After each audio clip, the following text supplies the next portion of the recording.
नमस्कार। Culture matters with Kailash Mishra में इस फोक ब्रेन के कार्यक्रम में आप सभी का स्वागत है। सर्वप्रथम आज कुछ तकनीकी कारण के कारण हम थोड़ा देर हुए, इसके लिए आप लोगों से करबद्ध क्षमा चाहता हूं। आज जो विषय है वो बहुत ही व्यापक और शोध से संबंधित विषय है, जिसको कोर्स मीनार कहते हैं या माइलस्टोन कहते हैं। और कहा जाता है कि जो हाईवे में जो माइलस्टोन था उसकी शुरुआत मुगलों ने की थी। इतिहास का काम केवल यह नहीं है कि जो चीजें हैं उसके बारे में बात करना या स्थापित चीजों को करना। इतिहास का काम यह भी है, इतिहासकारों का या आर्कियोलॉजिस्ट का, कि अगर कोई गलती हुई है तो उस गलती को हम सुधारें। और यही काम है। अभी शोध से पता चला है कि नहीं, ये जो माइलस्टोन्स हैं ये हाईवे पे ये हमारे यहाँ बहुत पहले से थे। तो उसमें कार्य कर रहे हैं Indira Gandhi central university, tribal central university Amarkantak के इतिहास विभाग के प्रोफेसर मनोज कुमार। और प्रोफेसर मनोज कुमार हमें बताएंगे, उन्होंने बहुत गहन काम के आधार पर उन्हें, जरा मनोज जी को ले आओ शशांक। तो व्यक्तिगत बात के आधार पर उन्होंने बताया कि वो बहुत काम उन्होंने किया है। हमने कहा कि आप पाकिस्तान साइड भी जाइए, तो उन्होंने कहा कि अभी पहले इंडिया में कर लूं। तो मैं बिना समय गवाए डॉक्टर मनोज कुमार, आपका बहुत बहुत स्वागत है सर।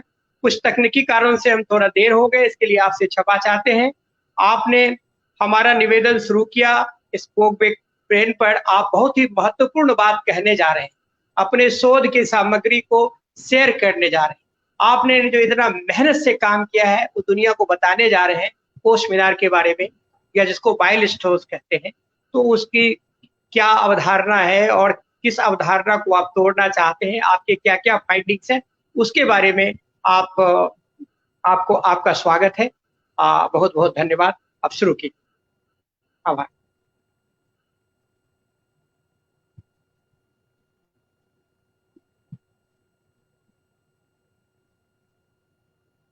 हाँ, तो मैं शुरू करूं? मैं स्टार्ट? हाँ जी, बोलिए, शुरू कीजिए। हाँ, थैंक यू सो मच। आपको सुन पा रहा हूँ सर, आप शुरू कीजिए। हाँ, thank you so much doctor Kailash Mishra ji. It's absolutely a privilege for me to share my ideas through this forum.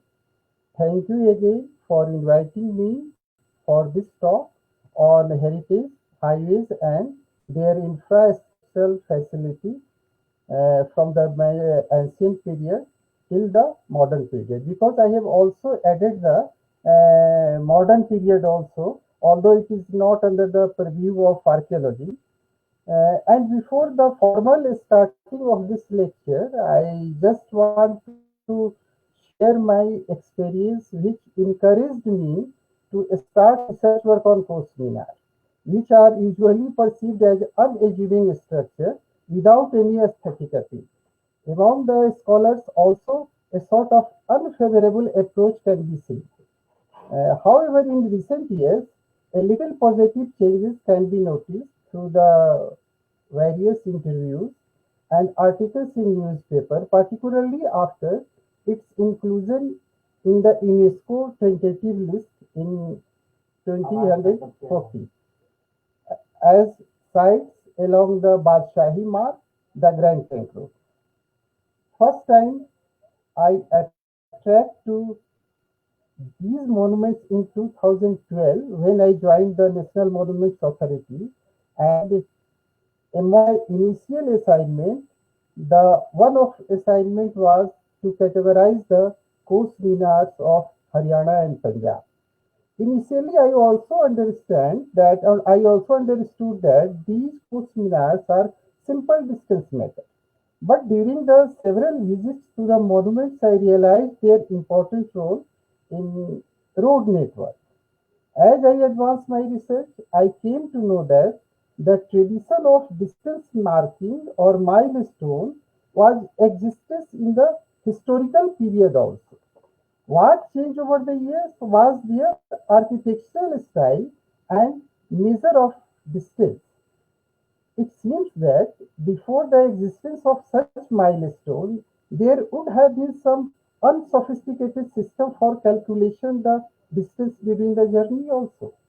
Up to recent past, especially in rural area, old trees, people trees or banyan trees along the road were used as distance markers while moving one place to other place. Similar reference, although there is no any authentic reference for this idea, but one article I read, it was from Pakistan, in which it has been mentioned that banyan trees were found at equal distance along the ancient route. So I am not claiming again, but it may provide the idea that such type of provisions were also involved before the establishment of milestone. It is quite possible that system of milestone came in existence only after the emergence of the concept of a state when public welfare was considered as important duty of king.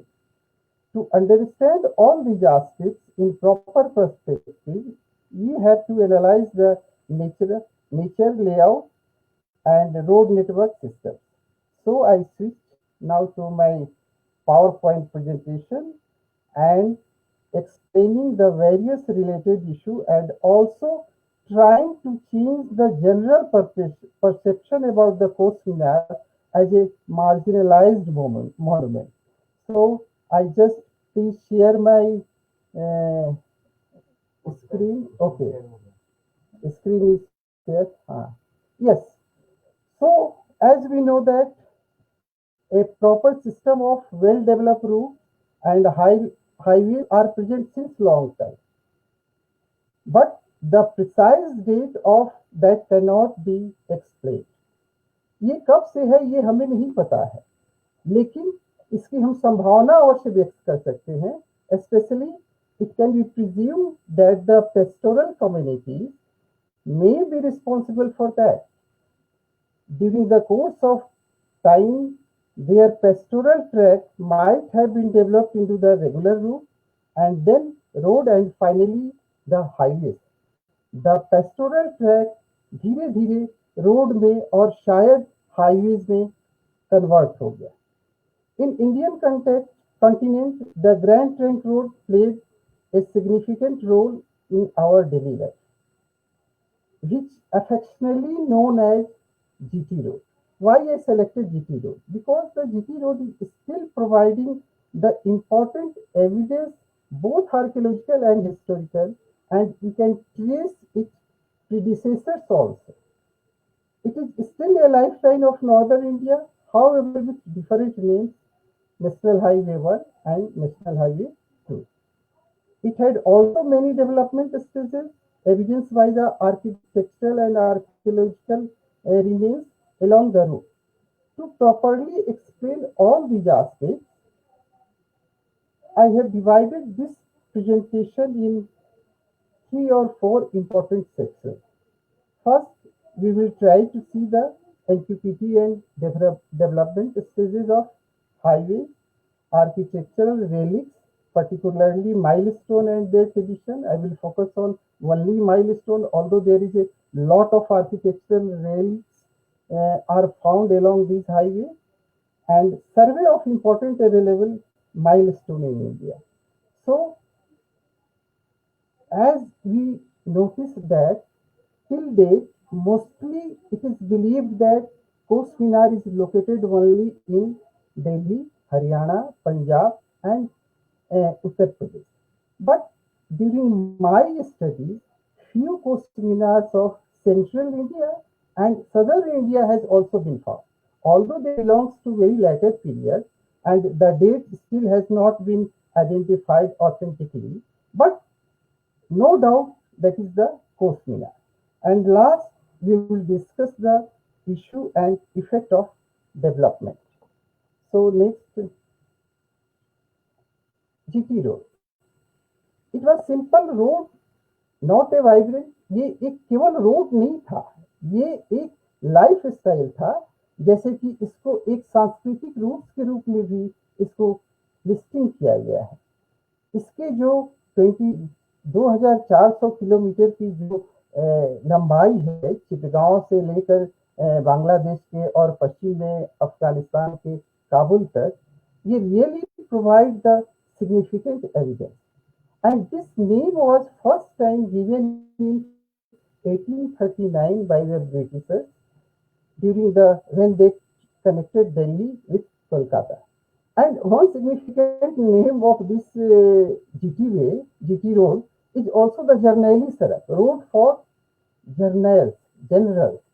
And it is significant that a radio episode, 36 episode broadcasted on BBC Urdu service was prepared for this road. And that was by the Raja Ali Abdi, who is a Urdu writer and radio broadcaster. During the 80s, this serial was broadcasted on radio on BBC Urdu service. Later, it is also converted in a book, and at present, as I described, that there is a no in कोई इसका एक नाम नहीं है, but इसके different stretches हो गए हैं. जैसे हम नेशनल हाईवे 1 और नेशनल हाईवे 2 कहते हैं, उसके बाद पाकिस्तान में और किसी नाम से जाना जाता है, बांग्लादेश में और किसी से नाम से जाना जाता है, but here we focus only on Indian context. And in India, this road enters in West Bengal. There is a name that particular place is Petrapol in North 24 Pargana district and passing through Madhyam Gram, Barakpur and reaches Kolkata. Again from Howrah, it runs via Bardhaman, Asansol, Dhanbad, Dehri-on-Son, Sasaram, Varanasi, Prayagraj, Kanpur, Etawah, Agra, Faridabad, Delhi, Karnal और Ambala. But यहाँ पे हम देख सकते हैं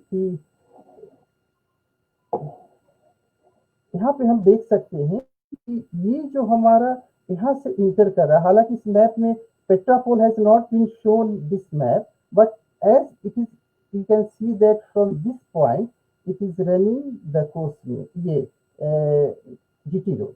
And from here, the most significant aspect is that from this point, earlier stages known as Sher Shah Suri Marg or the Badshahi Sarak, it joins. Dr. Saab, and raise your hello. Raise your voice, properly. थोड़ा जोर से बोलिए. हाँ जी, अब आ रही है. थोड़ा जोर से बोलिए, थोड़ा माइक को क्लोज कीजिए. जी जी जी. अच्छा ठीक है, मैं क्लोज. हाँ चलिए, ठीक है. ठीक है. यहाँ से हम देख सकते हैं. हाँ, अब आवाज आ रही है. ठीक है. हाँ चलिए, अब हम देख सकते हैं कि ये जो सड़क है, ये वाला स्ट्रेच है, ये गैंग टैंक रोड का पार्ट नहीं है.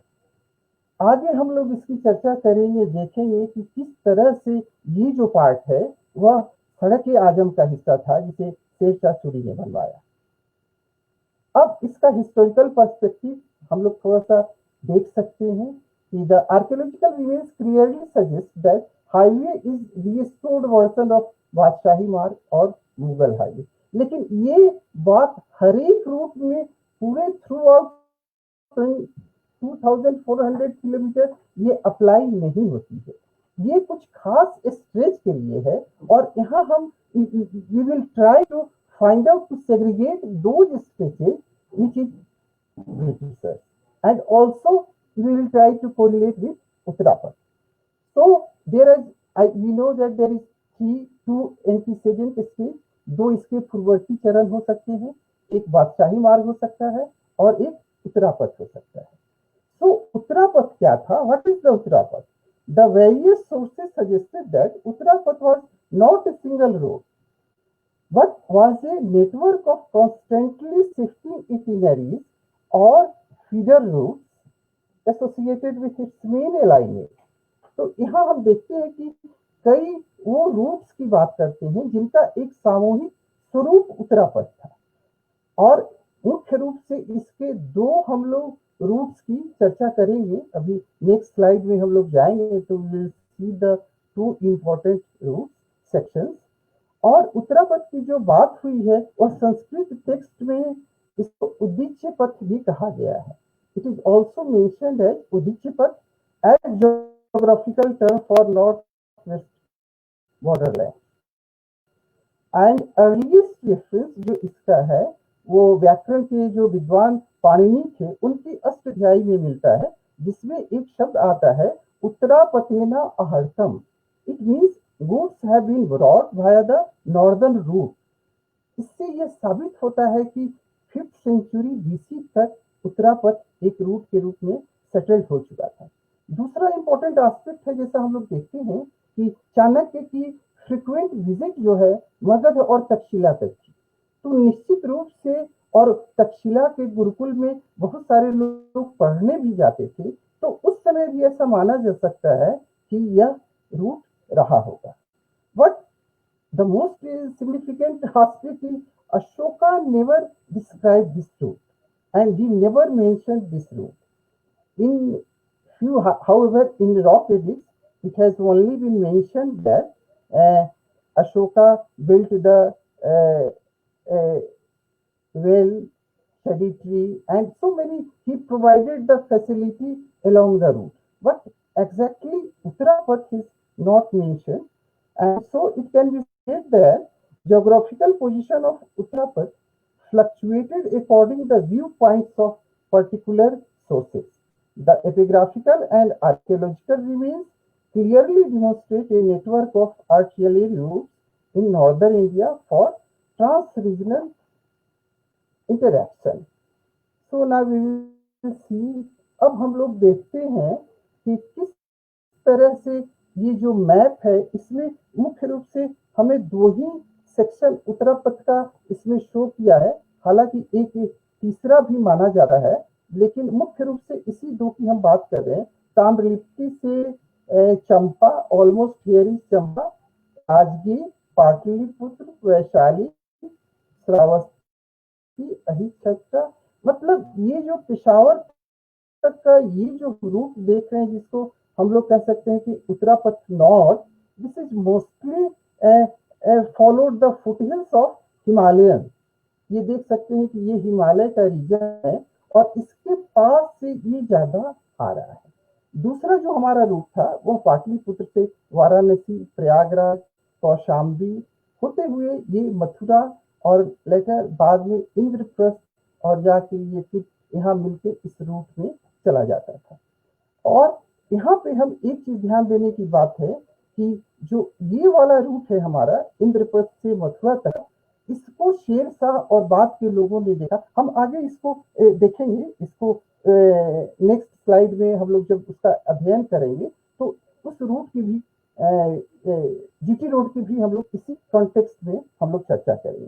तो एक इंटरेस्टिंग यहाँ पे एविडेंस ये भी मिलता है कि दिस नॉर्दर्न जो रूट है इसका, it is considered earlier and it is also claimed that during the life of Buddha this route was very functional. हम उतने डिटेल में नहीं जाएंगे कि कैसे बुद्धा आए, वैशाली से पाटलिपुत्र आते थे या वैशाली से वो किस रूट से श्रावस्ती जाते थे, वो but during the life time of Buddha this was the functional. और ये रूट जो मानते हैं लिटिल बिट लेटर पीरियड का ये रूट है. तो एक तरह से हमको जो क्रोनोलॉजिकल जो सीक्वेंस है वो भी हमको देखने को यहाँ पे मिलता है. अब रॉयल रोड की हम बात करें, यही उत्तरापथ मुख्य मौर्य काल में रॉयल रोड के नाम से जाना जाता था. और जैसा कि हम जानते हैं कि मौर्य काल में एक अलग कम्युनिकेशन डिपार्टमेंट था जिसका काम रोड बनाना, रिपेयर करना और उसके लिए अलग से उसके मिनिस्टर और प्रोविजंस बहुत सारे इसके अलग से होते थे. इसी क्रम में हम ये देखते हैं कि जो ट्रेड रूट्स है वो 32 फीट का चौड़ा होता था. शाही सड़क जो होती थी जिसको रॉयल रोड हम लोग कहते हैं वो 64 फीट चौड़ा होता था. और अर्थशास्त्र में 4 और रोड की बात, प्रकार के रोड की बात की गई है. रथ्या जिसमें रथ जाते थे, द्रोणमुख जो पोर्ट की तरफ, बंदरगाह की तरफ जाता था, और स्थनर्य जो किसी राज्य की राजधानी से था, और राष्ट्रपथ leading to the neighbouring state. तो इसकी ये चर्चा मिलती है. दूसरा सिग्निफिकेंट जो एस्पेक्ट है वह मेगास्थनीज का वर्णन है। जो मेगास्थनीज भारत में चंद्रगुप्त मौर्य के समय आया था, और उसने स्पष्ट वर्णन किया है कि जो रॉयल रोड था इंडिया का, वह 8 स्टेज में पेशावर से पाटलिपुत्र जाता है। और इसके लिए वो एक बात करता है कि road were mark with pillar signage at fix distance. इसकी भी चर्चा हम लोग डिटेल करेंगे, बट यहाँ हम क्लियरली कह सकते हैं कि मेगास्थनीज किसी तरह के माइलस्टोन की ही बात करता है। Sanitary well, police station and inns were provided at regular interval, जिसकी हम लोग बात करते हैं कि शेरशाह ने 1700 सराय बनवाए, जहांगीर ने इतने बनवाए, ये सब हमारे पास मौर्यन पीरियड में था। हाँ, ये बात हो सकती है कि उसका आर्कियोलॉजिकल एविडेंस, आर्किटेक्चरल एविडेंस नहीं मिलता है, और that is the another issue. और उसके बाद अशोक के इंस्क्रिप्शन की हम बात आते हैं, तो उसमें जो उनका सेकेंड मेजर ऑफ एडिक्ट है, और उसमें ये सारी चर्चा मिलती है, फैसिलिटी की बात होती है, और उसी का एक्सपेंडेड जो वर्जन हमको दिखाई देता है वह 7th पिलर एडिक्ट में हमको दिखाई देता है। तो ये कुषाण काल तक और गुप्त काल तक तो ये रूट प्रेजेंट था, अच्छे से फंक्शनल था, क्योंकि वो कितने चाइनीज जो पिलग्रिमेज आए, जो चाइनीज यात्री आए, दे वॉज यूटिलाइज दिस रूट।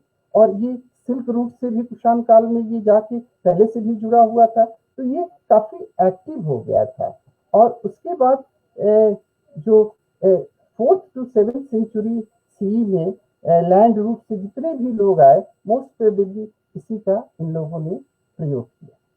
तो ये हमारा जो एक एस्पेक्ट है, जो हम उत्तरापथ की कंटिन्यूटी को देखने की कोशिश किए हैं, वो हमने अप टू गुप्ता पीरियड, हालांकि उत्तरापथ नाम ज्यादा पॉपुलर रहा है मौर्यन पीरियड और उसके आसपास में, लेकिन उसके बाद भी यह फंक्शनल था। लेकिन राजपूत पीरियड के बाद से लेकर और लगभग हम कह सकते हैं कि मुगल पीरियड के थोड़ा पहले तक हाईवेज की स्थिति उतनी अच्छी नहीं थी। इसके डिफरेंट कारण हो सकते हैं, हालांकि बिल्कुल नहीं था ये भी हम नहीं कह सकते। लेकिन जब शेरशाह आते हैं तो उसने ये पूरे रोड नेटवर्क को बड़ा एफिशिएंटली ही manage and expanded as per his requirement. तो उसने क्या किया, रीअलाइन किया, रिपेयर किया, कुछ पोर्शन ऐड किया और नाम दे दिया सड़क-ए-आजम। तो जो रॉयल रोड था, उत्तरापथ जो रॉयल रोड मौर्यन काल में था, वह यहाँ आते आते सड़क-ए-आजम के रूप में डेवलप हो गया। और यह जो स्ट्रेच इनिशियली शुरू में आगरा से लेकर सासाराम तक था, बट इसको रीरूटेड भी किया गया और एक्सटेंड भी किया गया ड्यूरिंग द मुगल पीरियड और शेरशाह के पीरियड में।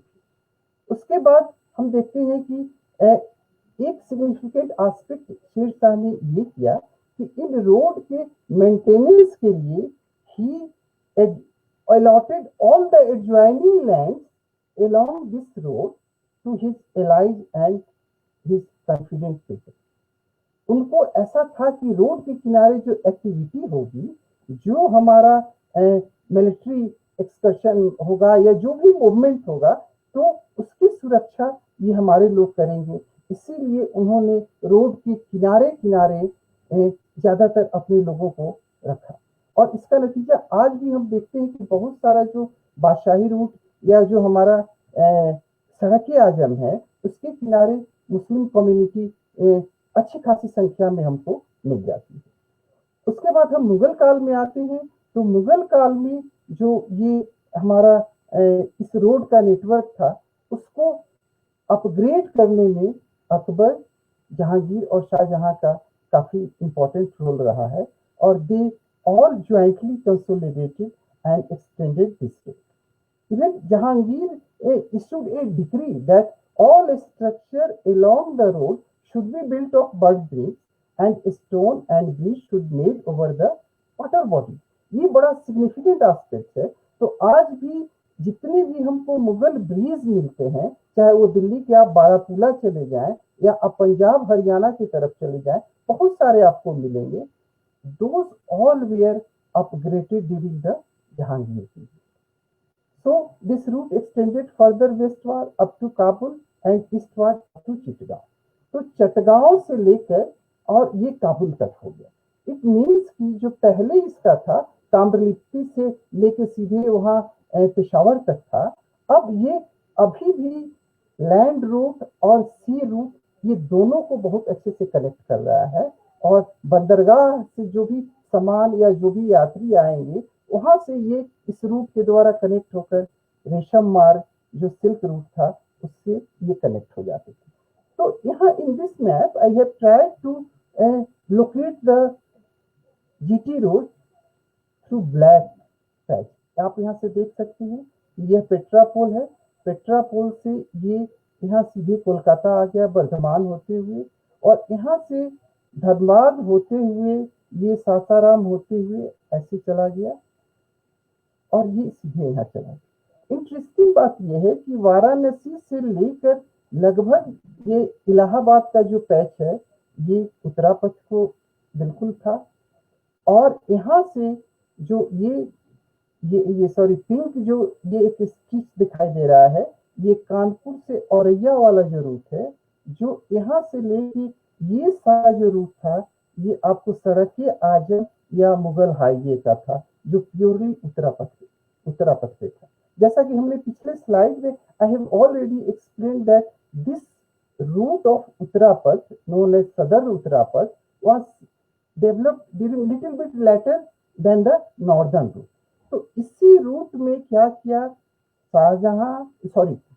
शेरशाह और मुगल रूलर्स ने इसको डेवलप कर दिया, और यहाँ से तो ये छोड़ दिया इधर, बट ये यहाँ से कानपुर में अटैच करके और फिर बाद में ब्रिटिशर्स ने यहाँ तक तो उसी रूट को फॉलो किया जो शेरशाह का था, लेकिन यहाँ से आगे उन लोगों ने एक नया स्ट्रेच बनाया कानपुर से दिल्ली तक का।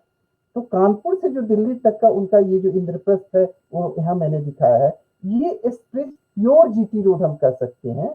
और उसके बाद ये जो शेरशाह का जो स्ट्रेच बादशाही मार्ग का था ये उत्तरापथ पे बेस्ड था, और ये आपको यहाँ तक रोहतक होते हुए ये सीधे यहाँ जा रहा है, और यहाँ से फिर ये हमको जीटी रोड लुधियाना तक आ रहा है, और लुधियाना से जीटी रोड जलंधर होते हुए अमृतसर को चला जा रहा है। लेकिन जो शेरशाह का रूट था, जो हमारा ये मुगल रूट था, वो आपको लुधियाना से थोड़ा सा साउथ में डाइवर्ट होकर नकोदर होते हुए ये लाहौर को चला जा रहा है। और हम देखेंगे कि ये सारा आइडेंटिफिकेशन मैंने कैसे किया। ये मैप मैं खुद बनाया, हालांकि I am not claiming its authenticity और प्राइस एकदम precise location, because I am not very expert in this type of work, but I have tried to show the general alignment of all these three routes and their relation with GT route. So इस slide को देखकर इतना तो आभास हम लोग को हो ही जाएगा कि किस तरह से उत्तरापथ ताम्रलिप्ति से लेके पेशावर तक गया, एक ब्रांच पाटलिपुत्र से आगरा होते हुए किस तरह हमको रोहतक होते हुए मिल जा रहा है दूसरे में, और फिर इन दोनों के बीच में जीटी रूट को मिलाया जा रहा है कुछ स्ट्रेच मुगल हाईवे का लेकर, कुछ अपना बनाकर, कुछ उत्तरापथ का, क्योंकि ये जो आपका प्रयाग से वाराणसी का जो स्ट्रेच है ये बिल्कुल उत्तरापथ का स्ट्रेच है, और इसी पे उन लोगों ने अपना हाई और जगह हो सकते हैं, क्योंकि हम ये आई am not claiming that this is the final wording, और भी स्ट्रेच हो सकते हैं, बहुत सारे हो सकते हैं, बट उसके लिए काफी टाइम चाहिए। So now we shift to the infrastructural component. अब हमने एक सेक्शन पूरा किया। In this section we have studied, we have analysed the routes of 5th century BC till the GT route। अब हम देखते हैं कि इस रूट्स के किनारे जो एक इंफ्रास्ट्रक्चर कंपोनेंट्स मिलते हैं actually for the facility of travellers जो प्रोवाइड किए गए हैं वो कैसे थे। तो जैसा कि मैंने बताया कि यह हमको मॉडर्न पीरियड से ही मिल रहा है, स्पष्ट लिटरेरी रेफरेंस मिल रहा है, लेकिन आर्कियोलॉजिकल रेफरेंस हमको नहीं मिल सकता है, क्योंकि इसकी कुछ अपनी limitations. There are so many limitations because it may be quite possible that during the Mauryan period, woods and mud were exclusively used, as we seen in the case of Kumra, where the wooden fortification, the evidence of wooden fortification has been found. तो किस तरह से would का उस जमाने में एक अहम भूमिका थी, और अगर हम रॉक कट आर्किटेक्चर भी उस पीरियड का देखें तो उसमें हमको वुड टेक्निक का क्लियरली इन्फ्लुएंस मिलता है। और मैं तो कई बार कहता हूं कि क्यों नहीं हड़प्पन के बाद से लेकर मौर्यन तक के फेज को एक वुडन काल ना भी कहें, एटलीस्ट एक फेज तो हम कह सकते हैं। And I always try to teach the students this aspects also कि इस पे भी हम लोग को ध्यान देना चाहिए। और वो एक अलग इशू है, अगर हम वुड की चर्चा करें तो बहुत सारा हमको एविडेंस मिल सकता है, कई जगह से मिल सकता है, तो ये एक कारण रहा होगा और उसके एविडेंस हमको आर्कियोलॉजिकल एविडेंस नहीं मिलते हैं। सो अब हम लोग आते हैं कि द अर्लीस्ट अमाउंट, लेकिन हम इतना निश्चित कह सकते हैं कि जो हमारा माइलस्टोन था उसको किसी भी रूप में कोई डाउट नहीं है, वह मौर्यन पीरियड और उसके पहले, जैसे मैंने वो पेड़ वाली बात कही कि गांव में लोग चलते हैं, आज भी जहां माइलस्टोन नहीं है गांव में अभी माइलस्टोन आया है, लोग मार्कर बना लेते थे, बरगद का पेड़, पीपल का पेड़ जो लंबे समय तक रहता, वहां वाला पेड़ से यहाँ वाला पेड़ इतना डिस्टेंस। तो ये जो हमारी संकल्पना है, ये जो हमारा चीज है, ये काफी पहले से प्रैक्टिस में था, माइलस्टोन तो बाद में आया और उसके डेवलप स्वरूप की भी हम लोग आगे चर्चा करेंगे। सो मेगास्थनीज जैसा कि बताता है कि जो पिलर्स थे, you can say the prototype of kos minar at 10 stadia, stadia उनका एक अपना मेजरमेंट नापने का एक यूनिट था जो लगभग 1 माइल के बराबर था, और यह स्टेडिया, यह जो उनका पिलर्स था वह mark direction and distance also, ये एक सिग्निफिकेंट चीज है। अभी हम लोग डिस्टेंस के लिए साइनेज बनाते हैं, और मुगल पीरियड में या शेरशाह के पीरियड में हमको डायरेक्शन के लिए कोई वैसा एविडेंस नहीं मिलता, ओनली कोस मीनार। बट इस समय मेगास्थनीज कहता है कि ये जो पिलर होते थे, डिस्टेंस तो ये बताते ही थे, it means what as kos minar, but they also show the direction कि हमको यहाँ मुड़ना है, हमको आगे कहाँ मुड़ना है। ये जो हमारी परंपरा है, जो आज हम लोग डिफरेंट साइनेज रोड पे लगाते हैं, coming from the Mauryan period. और ऐसा जैसा अभी मैंने बताया कि ये पिलर के बने होंगे, इसलिए हमको कोई इसका एविडेंस नहीं मिलता है। So the archaeological architectural evidence of such pillars or such infrastructural components only available from the medieval period. तो यहाँ ये स्पष्ट हम कर दें कि ये हमको केवल मेडिवल पीरियड से ही प्राप्त होता है, इसलिए हम उसी स्टडी के बेस पे architectural evidence, again I want to segregate the textual evidence and the archaeological evidence. So archaeological evidence जो हमारा है कोस मीनार और माइलस्टोन का, वह हमको शेरशाह के समय से मिलता है, और जो लिटरेरी रेफरेंस है वो हमको क्लियरली मौर्यन समय से मिलता है। अब कोस मीनार का हम टेक्सचुअल रेफरेंस देखते हैं। अब now we are focusing on kos minar only because the kos minar provide the different architectural and archaeological features.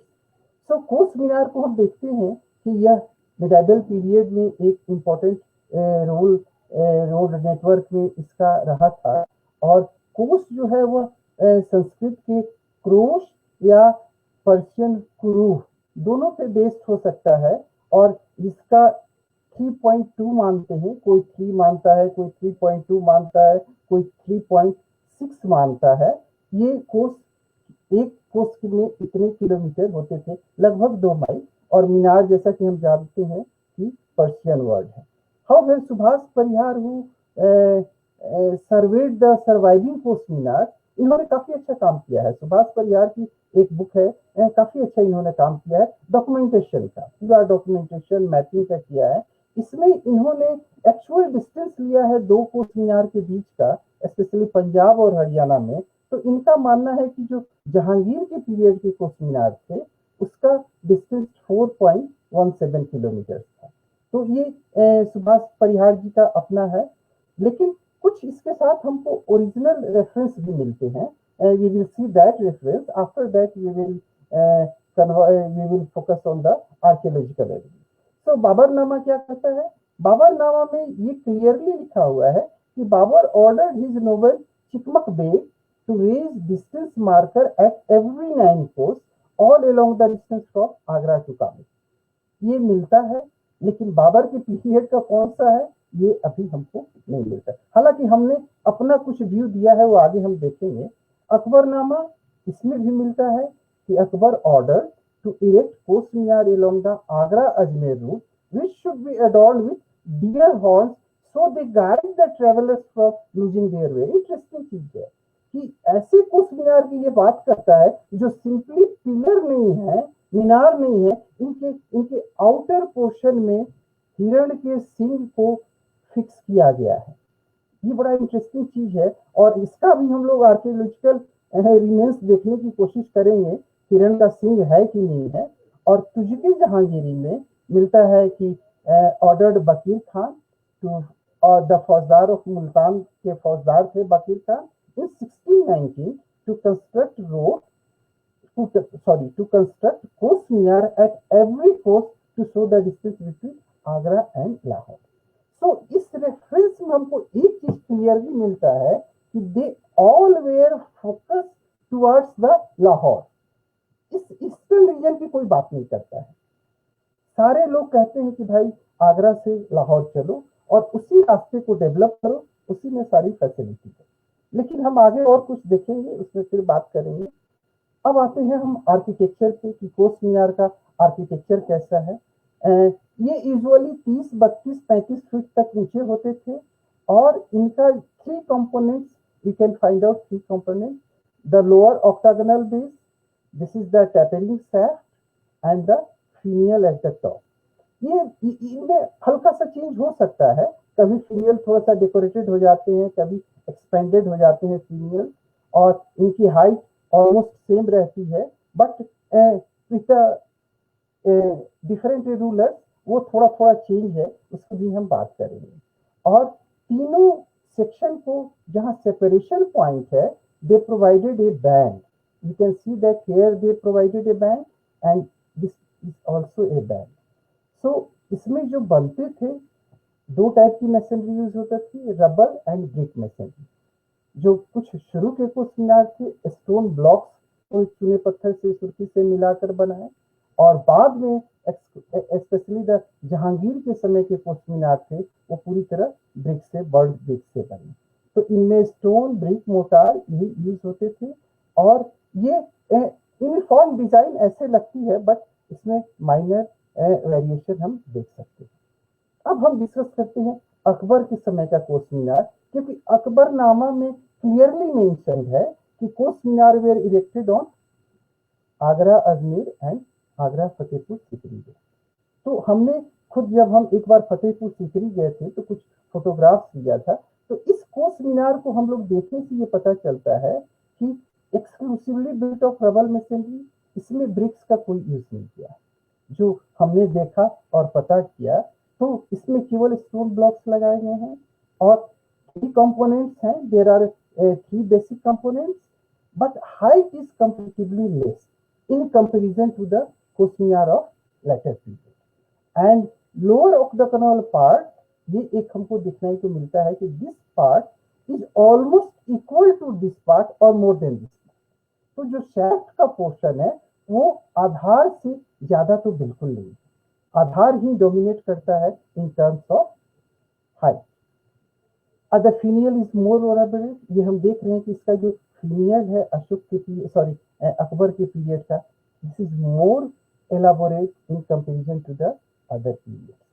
अब हम आते हैं ये वीटी सर्किल जो मानसरोवर जयपुर में है, ये ऑलमोस्ट उसी रूप में है, हालांकि ये थोड़ा सा नीचा इसलिए दिखाई दे रहा है कि चबूतरा बाद में ऐड कर दिया गया। ये नेशनल हाईवे 21 है जो आगरा से फतेहपुर सीकरी आती है, ये सेम वही कोस मीनार है, बिल्कुल देखते ही हम पहचान लेंगे अकबर का।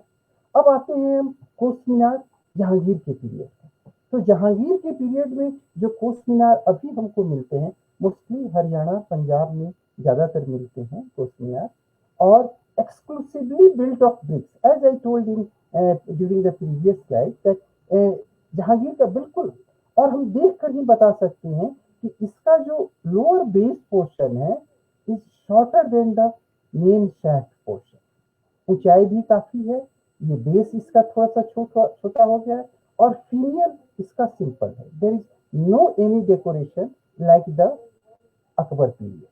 और यहाँ पे फिर हम आते हैं कि कुछ पेंटिंग्स भी मिले, although I could not collect that kos minar where the evidence of paintings has been found, and it has been mentioned in some literature that these paintings were belong to Shahjahan period। तो ये हम देख सकते हैं कि ये जहांगीर के समय का है।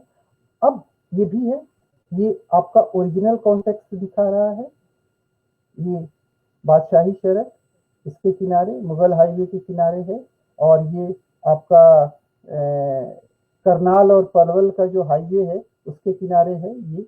और ये जो है आपका सराय लश्कर खान कोट पनीच एक लुधियाना में जगह है, ये वहाँ है, ऑल बिलोंग्स टू जहांगीर। अब हम आते हैं, अभी तक तो हमने जो दो शासकों का कोस मीनार का जो वर्णन किया है, there reference has also been found in text, but अब हम जो वर्णन कर रहे हैं ये कोई टेक्स्ट में रेफरेंस नहीं है। There is no any literary evidence, only these are found in along the road or in the field. So I have now described or I have classified them on the basis of location. तो कानपुर देहात जो जिला है, जो कानपुर देहात का जिला है, औरैया का जिला है, इसमें मुख्य रूप से दो जिले आएंगे। जो आगरा से जब हम कानपुर जाते हैं, जो मैंने उस रूट को दिखाया था कि शेर शाह ने इस रूट को निश्चित रूप से बनवाया, तो वहां पे हमको कुछ कोस मीनार के एविडेंस मिले हैं। तो अब हम लोग उसका कैरेक्टरिस्टिक्स देखेंगे।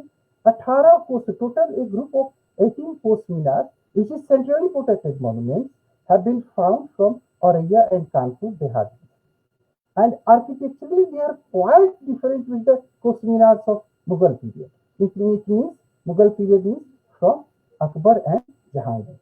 These are short in height, about 10 to 15 feet. Circumference at base is only 5 to 6 feet. And the tapering shaft is provided with a conical roof. अभी हम नेक्स्ट स्लाइड में देखेंगे, और most of these are provided with 2 rows of square perforation all around the neck portion. Since these are lying on the routes towards Sasaram via Kanpur Kannauj, it may be presumed that these belongs to region of Sirsa state. ये बड़ा interesting चीज है कि ऐसे कोस मीनार की कोई बात करता नहीं है कि ये कब कब बनाया और किसने बनाया। मेरा अपना व्यक्तिगत मत है, और ये अभी मैं कहीं इसको लिखने भी जा रहा हूँ कि ये जो कोस मीनार है ये शेरशाह के द्वारा बनवाया गया, क्योंकि ये उसी रूट पे हैं जो इनिशियली शेरशाह ने अपना आगरा से जो नेटिव उसका होम टाउन सासाराम था उसको कनेक्ट करने के लिए जो फर्स्ट स्ट्रेच उसने रिबिल्ड किया या उसको एक्सटेंड किया, तो उसमें निश्चित रूप से उसने कोस मीनार बनवाए होंगे। और उस कोस मीनार में बाकी तो नष्ट हो गए, लेकिन अभी जितने बचे हैं उसमें only 18 are as central protected monument, बाकी की हमको कोई जानकारी नहीं मिली। सो मेरा ये बिल्कुल व्यक्तिगत मत है, this is the my personal view that these belongs to the period of Sher Shah. अब हम देखते हैं कि कैसे ये है। आप देख सकते हैं कितना शॉर्ट हाइट है, और इसके कॉनिकल, एक यहाँ पे कॉनिकल है, और ये बिल्कुल 2 rows of notches neck portion पे, और इसमें कुछ नहीं है, इसमें कुछ नहीं। ये अगेन सलेमपुर औरैया से था, ये आपको भगवतीपुर औरैया से है, और एक गौर भोगनीपुर तहसील कानपुर देहात से है। ये देखिए ये हाईवे के किनारे है, हालांकि हाईवे को थोड़ा सा शिफ्ट कर दिया गया है, but still it is visible, you can see that. कहीं अभी तो आगे हम लोग देखेंगे कि इससे भी बुरी स्थिति है। सो ये जो 3 कोस मीनार मैंने आपको दिखाया, मेरा व्यक्तिगत मत है और बिल्कुल मैं इससे एग्री करता हूँ कि ये शेरशाह ने बनवाए हैं। अब हम इस मुगल पीरियड के कुतुब मीनार का जरा हम आर्किटेक्चरल डेवलपमेंट देखिए। As per my Sher Shah, Akbar no doubt, literary and archaeological reference and Jahangir. तो इस किस ढंग से ये एक डेवलपमेंटल फेज हमको दिखाई देता है 200-300 साल की पीरियड, ज्यादा का पीरियड नहीं है, 200-300 साल का है, बट आर्किटेक्चरली ये क्लियरली हमको आर्किटेक्चरल डेवलपमेंट हमको कुतुब मीनार के कंटेक्स्ट में हमको दिखाई देता है। अब हम नेक्स्ट सेंट्रल इंडिया, ये बड़ा इंटरेस्टिंग है।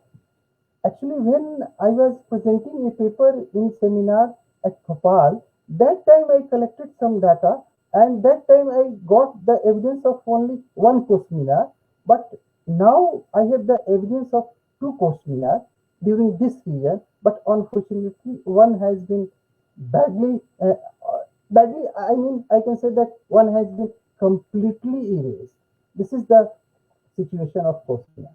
तो हमने देखा कि अकबरनामा में एक रूट की बात की गई है, आगरा से मांडू भाया शिवपुरी, और उसने भी कहा कि कुतुब मीनार बनवाए, बट अकबर वाले कुतुब मीनार हमको इस रूट पे नहीं मिलते। और जो भी अब एक कुतुब मीनार मिला है वो आगे हम चर्चा करेंगे, महू से मिला है, और दूसरा हमको भोजपुर, भोपाल डिस्ट्रिक्ट में एक भोजपुर है, वहां से हमको मिला। और ये कोई दोनों में से किसी का there is no any architectural resemblance with those of Akbar period. तो अकबर के रूट की बात मिलती है, बट इस रीजन में हमको किसी कुतुब मीनार की बात नहीं मिलती है। So the Kutub Minar of Mahu stands at Signal Vihar locality, and the local resident informs that up to recent past it was in original look but now plastered with cement. इसको क्या किया गया है कि cement से plaster कर दिया गया है और इसका ओरिजिनल लुक बिल्कुल दिखाई नहीं देता। और जब दूसरा कुतुब मीनार जिसकी मैंने चर्चा की, someone has sent the photograph during the documentation in 2007 but disappeared in 10 साल आते आते वो बिल्कुल खत्म हो गया। तो ये तो खत्म होने की रफ्तार है। अब हम देख सकते हैं ये आपका महू का कुतुब मीनार है। आप खुद देख सकते हैं कि इसका जो आर्किटेक्चरल रिजेम्बलेंस है एटलीस्ट अकबर के पीरियड से नहीं। और ये जो भोजपुर का कुतुब मीनार एक खेत में था, during the documentation work someone has click this photograph, but in 17 he informed me that no there is no such Qutub Minar. पूरी तरह इसको इरेज कर दिया गया, खेत बना दिया गया, तो ये खत्म हो गया। अब मोस्ट सिग्निफिकेंट एस्पेक्ट जो हमारे इस प्रेजेंटेशन का था, जिसके बारे में मैं भी बहुत पहले से नहीं जानता था, कि सदर इंडिया में भी हमको कुतुब मीनार मिले हैं। ये बड़ा सिग्निफिकेंट एस्पेक्ट है। हालांकि that Qutub Minar is purely localized because that was built during the Qutub Shahi period almost in 16th-17th century. So but this is the Kutub Minar, undoubtedly this is the Kutub Minar. So these Kutub Minars are located on the highway between Golconda, Hyderabad and port city of Machilipatnam through Vijayawada. जो national highway 65 है उसमें हमको इस कुतुब मीनार का evidence मिलता है। But एक कुतुब मीनार तो बिल्कुल शहर में ओल्ड सिटी हैदराबाद में मिला है, और एक जो इस हाईवे पे मिला है that is the very very important Qutub Minar, and that was the published in local newspaper, I think in a local newspaper. So this is the very interesting Kutub Minar. So the most noteworthy feature of the Kutub Minar of this region is that they erected as pair on both sides of the road near Bauli also. ये अभी तक हमको कहीं से ऐसे कुतुब मीनार का evidence नहीं मिला है कि रोड के दोनों तरफ similar structure as a milestone बनाए गए। Till date we have except this we have no any information from any site anywhere in India or in Pakistan as per my information till date. लेकिन यहाँ से मिला है और ये granite stone का बना है, और इसमें हम देखते हैं दो जो लोकेलिटीज मैंने बताई, Kulsumpura of old Hyderabad city and Toopranpet Nalgonda district में है, जो 60 नेशनल हाईवे 65 के पास है। एग्जैक्ट तो अब हाईवे के पास नहीं है बट उसके पास है। तो इस दोनों को हम देखेंगे और दोनों both are in dilapidated condition and वो कभी भी खत्म हो सकते हैं अगर किसी ने उस पर ध्यान नहीं दिया। अब हम ये देखते हैं, ये आपका हैदराबाद जो सिटी की मैंने बात की थी, उस सिटी में कुलसुमपुरा एक लोकेलिटी है, वहां पे ये कोस मीनार मिला है। और इंटरेस्टिंग है, ग्रेनाइट स्टोन ब्लॉक्स हैं और ये जो फीचर है इसका ऊपर का फीनियल वाला portion very similar to the architecture of this period. वो चाहे हम हैदराबाद के और आर्किटेक्चर को देखें, उसमें मिनरेट्स को देखें, तो उससे ये काफी समानता रहता है। ये देखिए, this is the most significant aspect of kos minar. ये एक यहाँ पे है, एक यहाँ पे, और इससे ये क्लियरली पता चलता है कि जो सड़क रही थी वो एटलीस्ट इतनी चौड़ी तो रही ही होगी, अगर 2-2 फीट हम छोड़ दें। तो ये एक नया सिस्टम जो है कोस मीनार से रिलेटेड, वो हमको इस एरिया में हमको देखने को मिलता है, जो हैदराबाद का तूप्रानपेट नालगोंडा डिस्ट्रिक्ट में है, ये है। और ये एक न्यूज़पेपर में पब्लिश हुआ था, हमको किसी ने भेजा था, तो ये मैंने वहां से इसको कलेक्ट किया। अब आते हैं allied minar, one significant aspect of kos minar. इसको हम सिग्निफिकेंट एस्पेक्ट इसलिए कह रहे हैं क्योंकि ये एग्जैक्टली कोस मीनार जैसे नहीं है। कोस मीनार क्या था? सॉलिड स्ट्रक्चर था, there were no any provision to go on the top, but in these minar which I termed as allied minar, I don't know whether this should be addressed as coast minar or not, but that's why I just given a new nomenclature, allied minar. तो इन minars में हम क्या देखते हैं कि ये एक develop form traditional coast मीनार से, but on the other hand this is also a integral part of road network. लेकिन ये रोड नेटवर्क के पार्ट हैं क्योंकि हमको वहीं से मिले हैं, ये कोई बहुत अलग जगह से नहीं मिल रहे हैं। हम देखेंगे अभी तक just till date I have only the information of 3 such minar, one Neem Sarai Minar in Malda district, Hiran Minar in Fatehpur Sikri and Chor Minar in Delhi. During the my NMA tenure, I several times visited the Chor Minar because it is located in Delhi, but Fatehpur Sikri में हमको एक बार जाने का है मौका, लेकिन मैं नीम सराय को नहीं देख पाया। वो just I collect the photograph from the Google. So the architectural features of all these Minar so close resemblance with each other. ये एक इंटरेस्टिंग फैक्ट है कि ये तीनों मीनार के जो वास्तुकला विशेषताएं हैं बहुत समानता लिए हुए हैं, और इनमें कहीं ना कहीं कुछ सिमिलरिटी, कहीं ना कहीं नहीं मतलब बहुत ज्यादा ही सिमिलरिटी हमको देखने को मिलती है। और इसमें एक का तो वर्णन हमको अकबरनामा में जो हमने बताया था कि कुछ ऐसे कोस्ट मीनार भी बनाने का उसने ऑर्डर दिया था जिसके बाहरी हिस्से में हिरण का सिंह लगाया गया। हालांकि यहाँ पे हमको हिरण के सिंह का एविडेंस नहीं मिलता है, बट सच सिमिलर एविडेंस भी है। सो अकबरनामा वो रेफरेंस की बात की है, minar should be adorned with deer horn so they guide the travelers from losing the way। ये इसने क्यों कहा कि डियर हॉर्न्स लगाइए, वही गाइड करेंगे ट्रेवलर्स को? क्या नॉर्मल कोस्ट मीनार गाइड नहीं करते थे? इस बात पे भी थोड़ी सी हम चर्चा करेंगे और देखेंगे। The exact purpose of these holes we can't explain right now. ये देखिए, ये हिरन मीनार है, इसमें ये जो है ये सारे जो स्पाइक्स जैसी चीजें हैं ये सीमेंट की हैं, सॉरी स्टोन के हैं। दी हिरन मीनार अबाउट 20 मीटर, काफी लंबा है कोस्ट मीनार से, ऑलमोस्ट डबल तो है ही। And stand in front of the Fatehpur Sikri Hathi Pol gate, जो फतेहपुर सीकरी में जो अकबर ने अपना वो बनाया था किला शहर, उसका एक हाथी पोल गेट था, उसके जस्ट इन फ्रंट ऑफ उसका ये है। It stands on an octagonal platform and its inner side provided with a spiral staircase to go to up portion।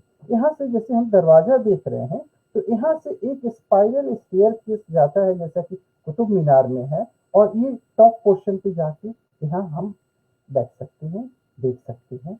और उसके बाद decorated with the replica of elephant teeth. ऐसा माना जाता है कि ये एलिफेंट टीथ का रेप्लिका है स्टोन में, और इसको फिक्स किया गया है all around the shaft portion of that minar. And the adjoining area of the minar is provided with water tanks, well connected drains, and indicating which clearly indicates that the locality or this adjoining area has some sort of water management system. ये यहाँ पे था। अब हम देखते हैं ये another view है।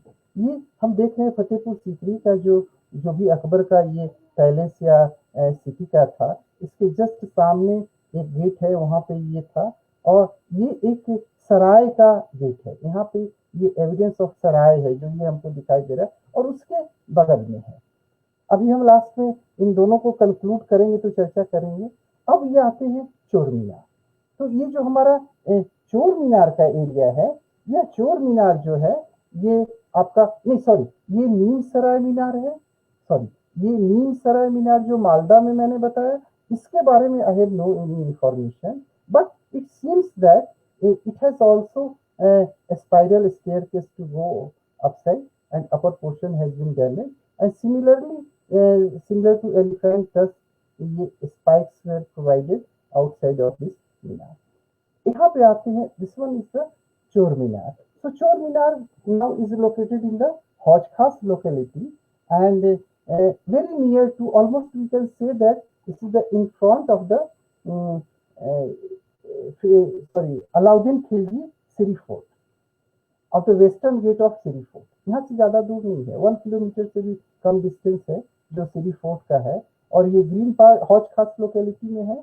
और यहाँ पे we can see that this is built on a square platform, अंदर से जाने का रास्ता है, and this sacked portion is provided with sort of spikes like this, but अभी हमको एक भी नहीं मिलता है, और यहाँ पे बस ये होल्स मिलते हैं, शायद 223 और 226 होल्स हैं ये पूरे all around the sacked portion, यहाँ से यह डैमेज हो गया है।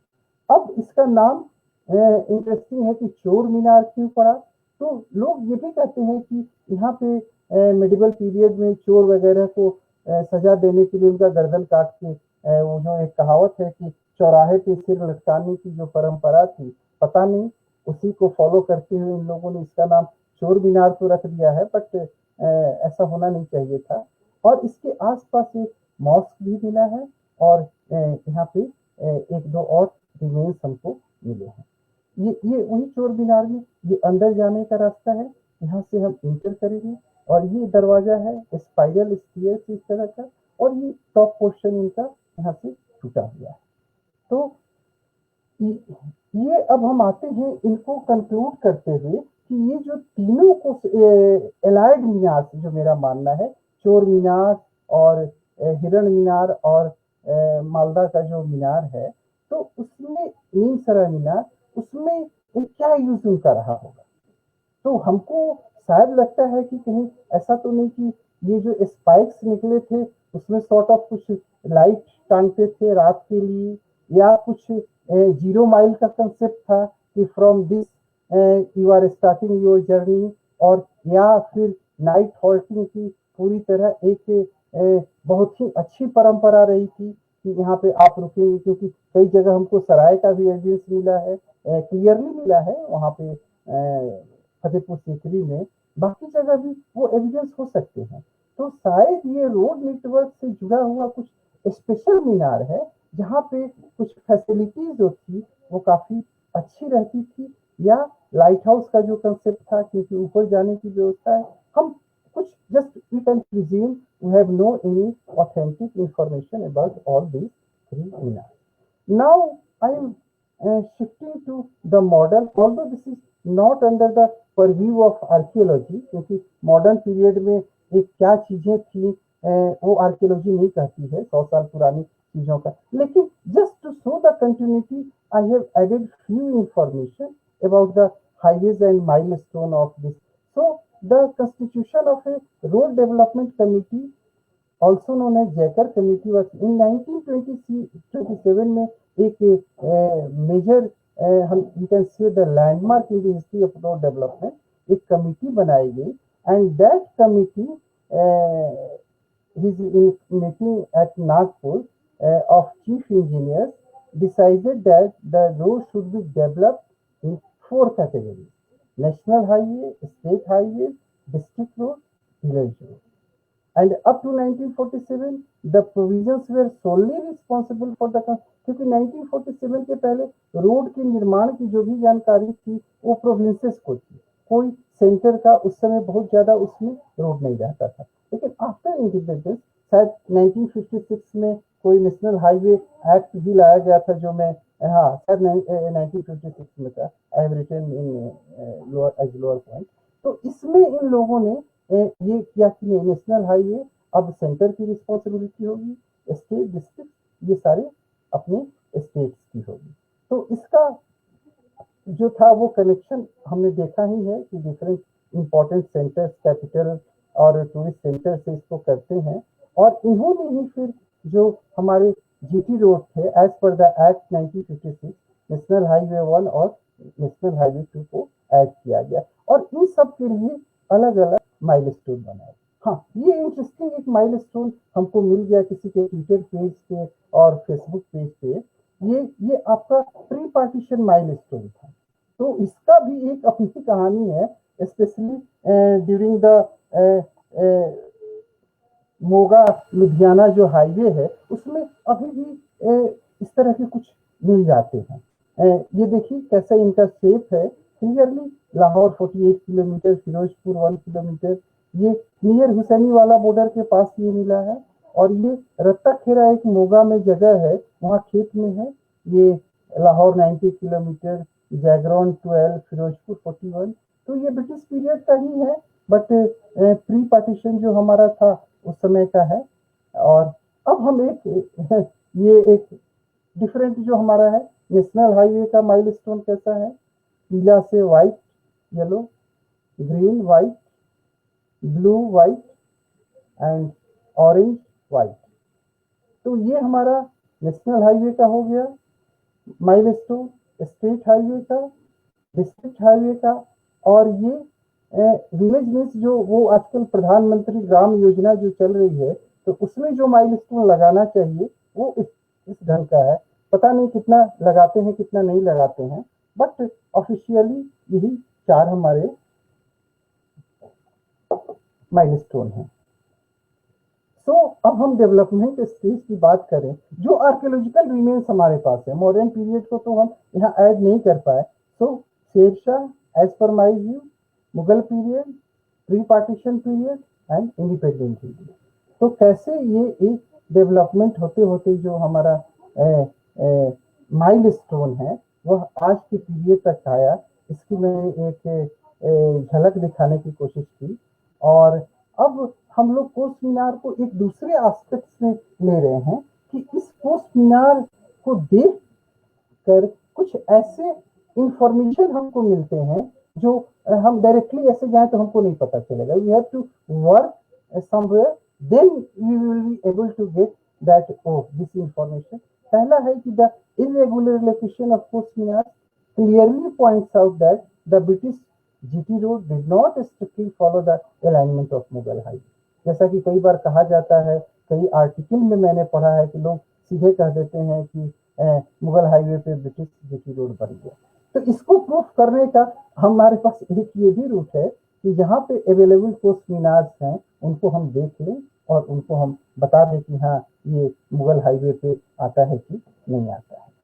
और दूसरा हम बात करते हैं, द ओरिजिनल अलाइनमेंट है change considerably and the original route can be traced on the basis of kos minar. So अब ओरिजिनल हम मुगल हाईवे या सड़क आजम की हम बात करें तो उसी के लिए हम इसके बेस पे हम ओरिजिनल रूट को कंसिडर कर सकते हैं। बहुत सारे अभी कोस मीनार हैं जिनको स्टेट हाईवे के रूप में गवर्नमेंट ने डिक्लेयर कर दिया, स्पेशली इन पंजाब। हमको वो नाम नहीं याद आ रहा है, बट बहुत सारे हैं जो स्टेट हाईवे हैं।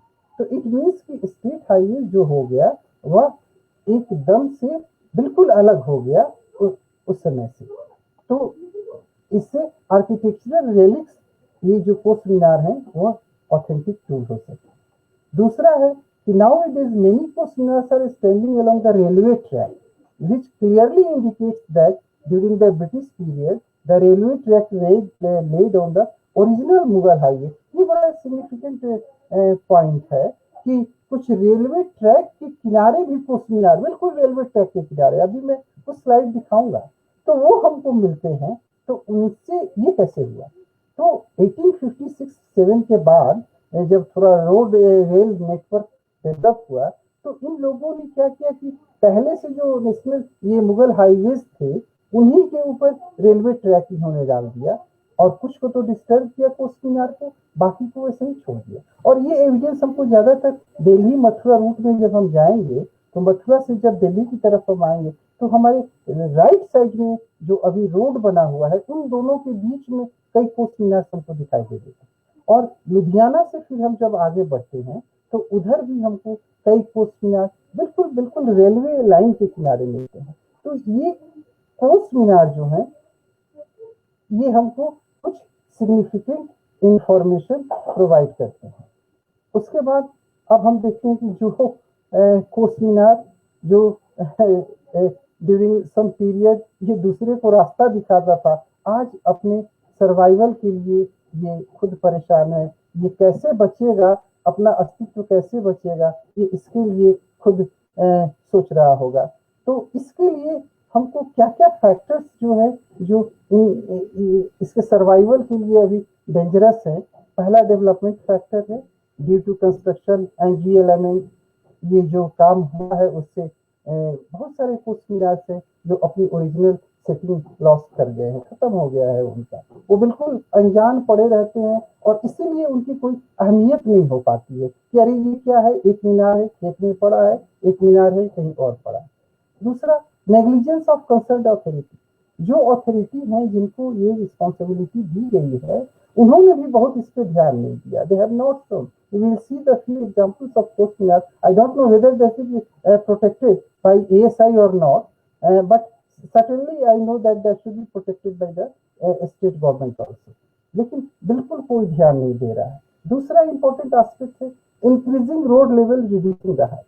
दिस एस्पेक्ट, ये जो इश्यू है रोड लेवल इंक्रीजिंग का, ये हर एक जगह जो रोड बनाते हैं उनका आर्कियोलॉजिकल सर्वे ऑफ इंडिया से कोई कोऑर्डिनेशन नहीं। दूर नहीं जाना है, दिल्ली वाले लाल किला जाके देखें कैसे लाल किला के आसपास हर एक इंडिपेंडेंस डे में 2-2 1-1 इंच 1.5 इंच रोड ऊंचा कर दिया जाता है। और आज उसका व्यू है, अगर यही रफ्तार रहा, if no one will take any action, then we will see from upper level to the Red Fort. यही स्थिति है कोस मीनार की। अभी हम एक स्लाइड देखेंगे, बिल्कुल वो दब गया है दो पुल के बीच से, उसकी हाइट मुश्किल से 4 to 5 फीट रह गई। At the cos Minar near the railway tracks facing the threads of constant vibration. वो रेलवे जा रही है, गुड्स ट्रेन जा रहे हैं बहुत सारा, उनसे जो एक वाइब्रेशन हो रहा है, उससे भी वो एक इश्यू है। So now we will see the slides in favour of all these 5 issues which may be very dangerous for the existence of cos Minar.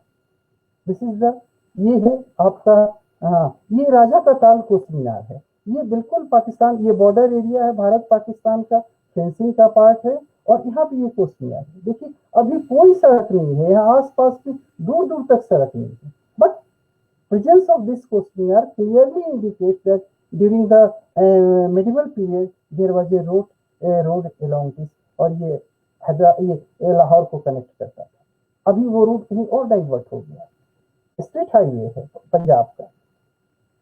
This is the kos मीनार इन जू। आप दिल्ली जू में जाएं, जाके देखें, एक कोस्ट मीनार सर्किल के रूप में खड़ा है, इसका कोई कंटेक्स्ट नहीं है कि यहाँ क्यों है। तो हम जब यहाँ पे थोड़ा सा स्टडी किया पाया कि नहीं, यहाँ पे अरब सराय है और कई सराय आसपास में है, और जो अभी मथुरा रोड निकलती है, ये निश्चित रूप से ये आसपास में ये एरिया बादशाही सड़क या आपका सड़क आजम का पार्ट रहा होगा, जिसको जीटी रोड भी कुछ लोग कहते हैं पुराने जमाने का, और आजकल वो मथुरा रोड के नाम से जाना जाता है। और इसका इंटरेस्टिंग एविडेंस हमको इसके एसोसिएटेड जो आर्किटेक्चरल रिमेन्स हैं उससे हमको पता चल सकता है। और आज देखिए तो कोई नहीं बता सकता, no one can say that once there was a road such important highway was located from around this area. Second, negligence of government authority. देखिए ये तो पता नहीं अब गिर भी गया होगा, somewhere in Punjab. I could not locate the exact place, but somewhere in Punjab. और ये है सुनाम पटियाला से एक क्वेश्चन यार मिला है, ये अमर उजाला में ये छपा था। तो देखिए क्या स्थिति है, कभी भी दोनों क्वेश्चन यार गिर सकते हैं। सो इनका नेग्लिजेंस हम देख सकते हैं। ये इंक्रीजिंग रोड हाइट की, जो ये बदरपुर बॉर्डर के पास है, दो ऊपर से पुल बन गए, ये जो सड़क बन गई, और इसकी हाइट इंक्रीज करते करते एक समय ऐसा आएगा कि ये बिल्कुल एक छोटे से पार्ट में इसका बस हिस्सा रह जाएगा और ये बिल्कुल खत्म हो जाएगा। इंक्रोचमेंट, ये आपका एक प्राइवेट हॉस्पिटल मथुरा में है, ये टाइम्स ऑफ इंडिया में पब्लिश हुआ था। ये वाला फिगर बिल्कुल हॉस्पिटल के पास आप देख लीजिए कि चारों तरफ घर हैं, कहीं आसपास रोड की संभावना नहीं है, लेकिन इसको किस ढंग से इनक्रोच कर दिया गया है। एएसआई का बोर्ड भी लगा हुआ है, सेंट्रली प्रोटेक्टेड मॉन्यूमेंट का, but we can't say that what will happen in future. ये होडल हरियाणा में पूरे घर के अंदर कब्जा कर लिया है, और ये कब तक बचा हुआ है, और यहाँ पे कोई वो एक्ट की 100 मीटर 200 मीटर पता नहीं कोई एक्ट यहाँ इम्प्लीमेंटेड है भी कि नहीं है। Although this is a centrally protected monument. Rail जा रही है, शायद ये दिल्ली हरियाणा दिल्ली मथुरा का रूट है, तो इतनी सारी ट्रेन जाएंगी तो इसका क्या होगा। और वैसे भी ये बुरी स्थिति में है, कोई रिकंस्ट्रक्शन रिपेयर कुछ हमको नहीं दिखाई दे रहा है। And this was also published on the front page of our book questioner in architecture and heritage, again the same, probably from Punjab.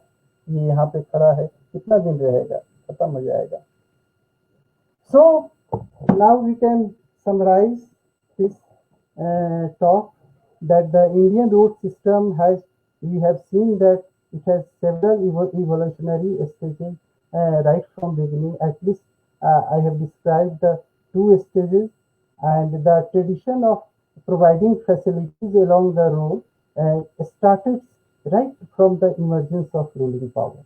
ये जो लोक कल्याणकारी राज्य की जो एक संकल्पना है, इसको चरितार्थ करते हुए सड़क के किनारे जो बहुत सारे रेफरेंस हमको मिलते हैं, सराय बनेगा, पानी की व्यवस्था होगी, प्याऊ होगा, वो हमारा काफी पहले से। इवन जातक में एक बड़ा इंटरेस्टिंग स्टोरी में पढ़ रहा था कि उसमें मिलता है कि जब गौतम बुद्ध, भगवान बुद्ध राजगीर आना चाहते थे वैशाली से, तो अजात शत्रु ने उनको मैसेज भेज के रोका कि नहीं, अभी आप कुछ दिन वैशाली में ही रुकिए, क्योंकि मेरे को कुछ समय मिल जाएगा कि मैं उस रोड को रिपेयर करा सकूं और कुछ फैसिलिटी में प्रोवाइड करा सकूं जो अभी नहीं है। ये जातक में क्लियरली रेफरेंस मिलता है। तो ये चीज हमको बताती है कि ये जो फैसिलिटी प्रोवाइड करने की जो परंपरा है, ये हमारे निश्चित रूप से 6th सेंचुरी BCE से चली आ रही है।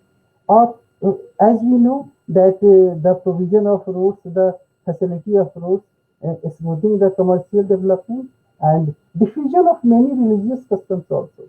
ये जो आए, आक्रमणकारी भी आए, और बहुत सारे जो रिलीजियस थे, स्पेशली इस्लाम का जो बहुत सारा हमारे यहाँ प्रचार हुआ, उसमें भी एक अच्छे रोड की नेटवर्क की बहुत अच्छी भूमिका रही होगी, नो डाउट। वो लोग आए और अपना यहाँ आधिपत्य किया। और the erection of milestone was not a local phenomena, but it was prevalent in entire subcontinent. अभी तक यही माना जाता था कि साउथ में नहीं मिला है, यहाँ नहीं मिला है, but in my this talk I have provided the evidence that ये हैदराबाद में भी मिल रहा है, ये भोपाल के आसपास भी मिल रहा है, और नॉर्दर्न इंडिया में तो भरा पड़ा है। लेकिन उसका हम एग्जैक्ट, हम प्रिसाइज लोकेशन और प्रिसाइज हम पीरियड नहीं बता सकते। पीरियड तो लगभग पता चल ही गया है, लेकिन उसका और डिटेल्स हमको नहीं मिल पा रहा है। सो और इसके स्टडी से हम डिफरेंट जो इसके रिकंस्ट्रक्शन जो वेरियस एस्पेक्ट्स हैं एंशिएंट पास्ट का, हम वो कर सकते हैं। और सबसे बड़ी बात है कि still there is a large number of unprotected monument, specially the kos minar, that must come under one of another kind of regulation. कोई रेगुलेशन अगर एग्जिस्ट कर रहा है, अभी बहुत इम्पोर्टेंट एक रेगुलेशन एग्जिस्ट कर रहा है, एमसार एक्ट, जो 2010 में उसका अमेंडमेंट हुआ और उसमें काफी कठिन प्रोविजन दिए गए हैं, बट अभी मैंने आपको दिखाया कि कहीं कई जगह this is not strictly follow. अभी भी हमको जरूरत है, स्पेशली जो ऐसे कोर्स मीनार जिनको बिल्कुल एक आम कोर्स मीनार मान लिया गया है, तो उनके लिए तो और एक कुछ स्पेशल प्रोविजन चाहिए। And there should be a long term planning including the various stakeholders to protect these monuments. और इन सब के लिए एक निश्चित रूप से लंबी अवधि का कोई एक योजना बनाना चाहिए, जिससे हमको ये पता चल सके कि हम इसके विकास और संरक्षण में और हम क्या क्या कर सकते हैं। So I hope that with this talk I have tried to make the at least course minar from a neglected monument to some special monument। आम से कुछ खास बनाने का जो मैंने एक प्रयास किया है, I hope this will be convincing for all of you. Thank you so much, thank you so much everyone.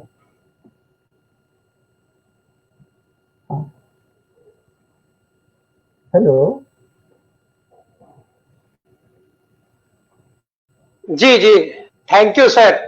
ये बहुत ही अपने आप में बहुत ही संदर्भित लेक्चर था। और आपने कभी क्या कहते हैं जातक से प्रमाण खोजे हैं, आपने आर्कियोलॉजी के सीमा को तोड़ते हुए मॉडर्न हिस्ट्री में आ गए, आपने हर चीज करके, और आपने एक चीज देखा, you have gone beyond the boundary to create the network of information.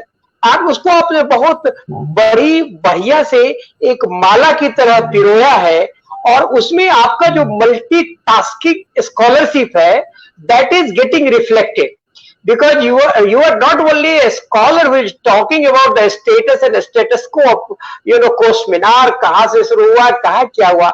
आप जो जीवित जो कोस मीनार है, जो जहां जहां पर है, उनकी जो स्टेटस है, उनकी जो अवस्था है, उनकी जो दुर्दशा है, उसके लिए भी आप चिंतित है। तो उनके आप रिस्टोरेशन की भी बात करते हैं, उनके प्रोटेक्शन की भी बात कर रहे हैं, उनके कंजर्वेशन की बात कर रहे हैं, आप लॉ की भी बात कर रहे हैं। तो सारे हम लोगों ने बहुत एंजॉय किया। और मैं बताऊं, मैं तो एंथ्रोपोलॉजी का विद्यार्थी हूं और मेरे लिए बिल्कुल नया टॉपिक था। मैं आपको बिल्कुल एक विद्यार्थी की तरह सुन रहा था। You were my professor today. You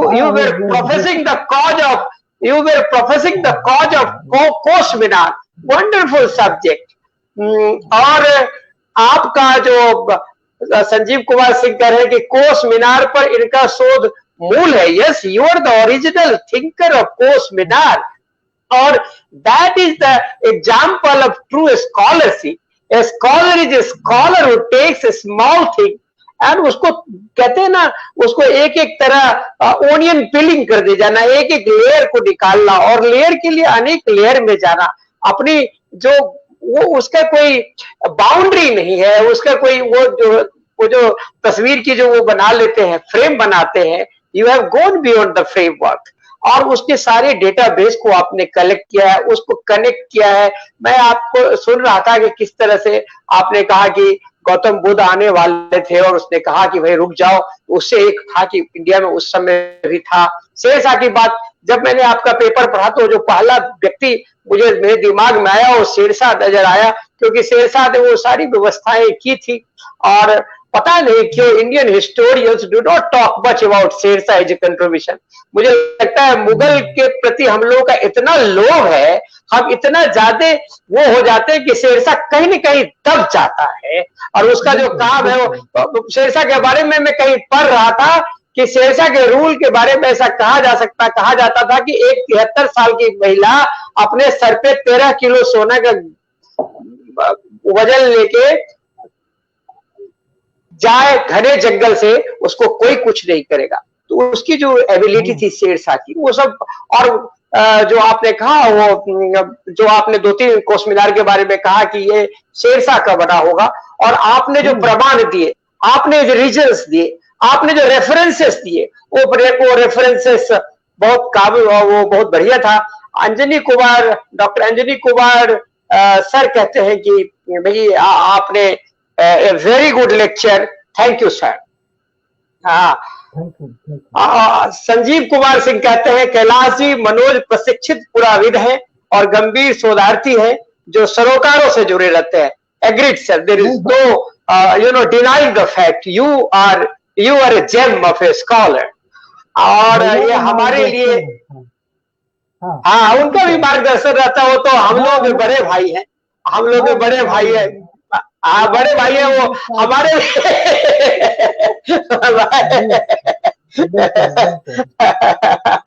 तो वो और बड़े बड़े सारे लोगों का, ये रविकांत कुमार कहते हैं एक्सेलेंट भैया, probably he knows you and he is as good as your younger brother. तो अंजनी कुमार झा की ये भी कहते हैं कि अभी तक इतिहास पढ़े कहाँ है, रियल फैक्ट्स और मिर्स के जंगल में भटका हुआ है doctor Sanjeev ji. Yes, he is responding to Sanjeev Singh and he is saying like this, we are talking about, उस दिन भी बात कर रहे थे कि अब इथनो हिस्ट्री, इथनो आर्कियोलॉजी की जरूरत है, अजंता में भी इथनो आर्कियोलॉजी की बात हो रही है, तो हमें लोकल उसको भी करना है। और सबसे बड़ी बात है कि जो ये प्रमाण जो खत्म हो रहे हैं, उन प्रमाण को सबसे पहले बचाने की जरूरत है। और ये आपने एक बहुत बड़ा एक बेस दे दिया है, और मुझे लगता है कि आपके साथ साथ जो यंग स्कॉलर्स हैं, दे शुड कम फॉरवर्ड। मैं हमेशा कहता हूं कि शोध तो बहुत छोटे छोटे तथ्यों को लेके होना चाहिए, छोटे तथ्य को विशालकाय रूप दे दीजिए, तो वही शोध है, और आपने वो प्रमाणित किया है। तो सर, आप फोक ब्रेन में आए, हमें बड़ी खुशी हुई, और थोड़ा सा कुछ तकनीकी प्रॉब्लम हो गया, उसके लिए हम आपसे क्षमा मांगते हैं। लेकिन हमारे फोक ब्रेन का एक नियम है, once in folk brain always in folk brain, once you are in forever, you are the part of this, the big family, so you are a brother, you are a brother of this family, you have been in। और हम आपसे कभी कभी आपको बुलाते रहेंगे, और आपको ये कहेंगे कि हमारे यहाँ रोज कुछ न कुछ हम एकेडमिक काम करते हैं। कल्चर मैटर्स विद कैलाश में आपका स्वागत है, आप कभी भी आ सकते हैं। आप आए, हमें बहुत अच्छा लगा, आपको तहे दिल से धन्यवाद। और अगर आपको थोड़ी मोड़ी दिक्कत तो जरूर हुई, इसके लिए हम आपसे क्षमा चाहते हैं। नहीं, बिल्कुल, बहुत बहुत धन्यवाद। नमस्कार। तो ये थे डॉक्टर मनोज कुमार, हिस्टोरियन, और इन्होंने एक ऐसा विषय, जब हमें कहा गया कि कोस मीनार पर बुलाना है, तो लग रहा था कि हम क्या सुनेंगे उस पे, लेकिन उन्होंने अपने प्रेजेंटेशन से, अपने इंफॉर्मेशन से, अपने पावर पॉइंट प्रेजेंटेशन से, अपने फोटोग्राफिक डिस्क्रिप्शन से इसको इतना लाइवली सुंदर बनाया, हम सब लोग इससे लाभान्वित हुए। कल हम लोग मधुबनी पेंटिंग की एक बहुत ही जीवित धरोहर जो है, ह्यूमन हेरिटेज, बिमला दत्त, उनके जीवन पर और उन्होंने आज तक क्या क्या काम किए हैं, उस पर मिलेंगे 6 बजे कल्चर मैटर्स विद कैलाश में। तब तक के लिए धन्यवाद। जय हिंद, जय भारत।